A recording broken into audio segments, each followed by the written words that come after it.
वैद्य रोगादि शतसंख्यानां रोगाणां प्रणतादि शतसंख्यानां भूतप्रेतादि शतसंख्यानां नागभय शतसंख्या रोगाणां चोरभयादि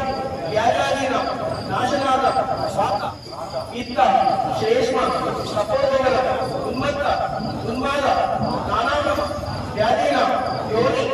अंग अक्षि कुक्षि पार्श्व शिरशुरादि महाव्याधीनां कामीर शोभ मोह क्षय पांडु अष्टादश कुष्ठ अंगदर गंधर्माण कलरोग विरसरोग अक्षररोगादि महाव्याधीनां शत्रुकृत कृत्रिम स्तंभन चारुतंत्रादि महा दयगोर अस्मि कलवे विस्फोटकं विषसूचिकादि करोना मारी उपद्रवादि शत संख्या काल काल मृत्यु स्वरूप सर्वरोगाणां